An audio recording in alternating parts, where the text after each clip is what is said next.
नमस्कार दोस्तों,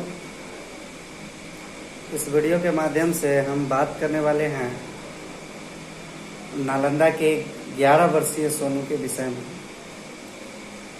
सोनू कुमार जो मात्र 11 साल का लड़का है, वह 6ठी कक्षा में भी पढ़ रहा है। वर्तमान समय में अगर देखा जाए तो उस बच्चे में ऐसी क्या क्वालिटी है, उसमें क्या ऐसी गुणवत्ता है जो उस गुणवत्ता से उसने सबको झकझोर कर रख दिया। और आज के दिन अगर देखा जाए, अभी प्रेजेंट समय में, तो सोशल मीडिया एक सोनू कुमार का फेमस बना हुआ।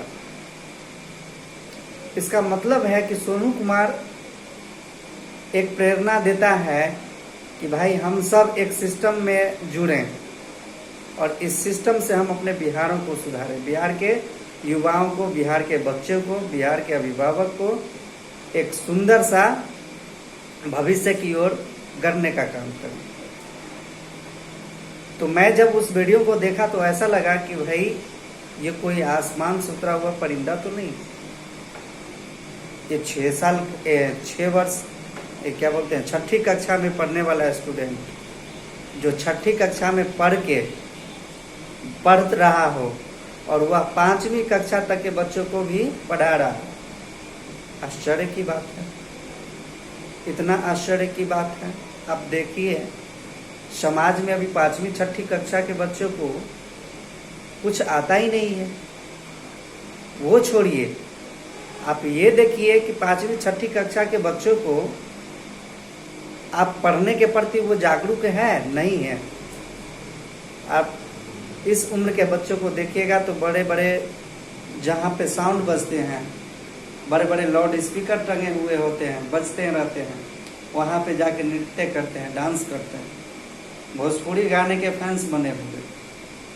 लेकिन उस बच्चे में क्या ऐसी क्वालिटी है जो पढ़ाई को ध्यान में रखते हुए सीएम नीतीश कुमार से, जो हमारे बिहार के अभी मुख्यमंत्री हैं, उनसे जाकर के उन्होंने, उस बच्चे ने ये कल्पना किया कि सर हम आगे भी पढ़ना चाहते हैं और हमें IAS बनना है। सोचिए, और उसने अपने पिता के बारे में भी क्लेम किया कि मेरे पिता एक शराबी हैं, वह शराब पीते हैं और मैं भी जो इनकम करता हूँ 150 रुपये, वो भी हमको देख के वो छीन लेते हैं और उससे वह शराब खरीद के पी जाते हैं। उन्होंने कानून व्यवस्था पर भी सवाल उठाया। तो एक तरह से देखा जाए तो इस बच्चे से हमें सीखने की ज़रूरत है। इस बच्चे से हमें कुछ सीखने को मिलता है। क्यों ना हम अपने समाज को इस तरह से एकाग्र होकर के एक्टिव करें। आज जो सरकार की चलाई गई योजना, जितनी भी योजना है, सरकार एक योजना को चलाने के लिए जो है एक संचालित रूप से योजना बनाती है, संसद में, पार्लियामेंट में बिल पास करती है, या कोई भी लॉ बनाते हैं, कानून बनाते हैं, तो वो हम सब के लिए बनाते हैं। और हमारा भी फर्ज बनता है कि उस कानून को, उस लॉ के माध्यम से ही हम अपने जीवन को गुजारते चलें। लेकिन आप देखिए कि सरकार के जो छोटे कर्मचारी हैं, जो अफसर हैं, वो आकर के हमारे सिस्टम में बाधा डालने लगते हैं। तो कहीं ना कहीं हमें ये देखने को मिलता है कि इसका जिम्मेदार भी हम ही लोग हैं। इसके जो जिम्मेदारियां हैं, वो जिम्मेदारियां शायद हम ही लोगों में वो चूक हैं, जो हम इसको ये करने के लिए उसको मनोबल को बढ़ाते हैं। और इतना भ्रष्टाचार, करप्शन जो पैदा हो रहा है, वो हमारे राज्य से लेके पूरे देश लेवल तक, इसमें कहीं ना कहीं समाज की ही जो है अहम भूमिका है। तो हम सबको जागरूक होना चाहिए और जागरूक होकर के हमें ये संदेश देना चाहिए कि भाई आप सब जो भी काम करते हैं तो उसमें क्या सक्रियता है, क्या आप जो काम कर रहे हैं वो काम सही है या गलत, उस पर हमें विचार करना चाहिए।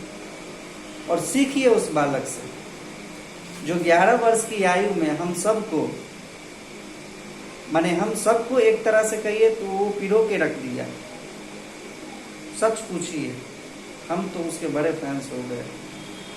मन तो करता है कि आज ही जाएं और उससे मिले, लेकिन क्या करें, समय के अभाव के कारण हम मिल नहीं सकते।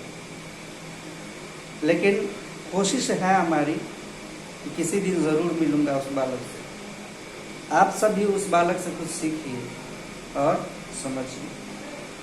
ठीक है, फिर मिलते हैं हम अगले वीडियो के माध्यम से। जय।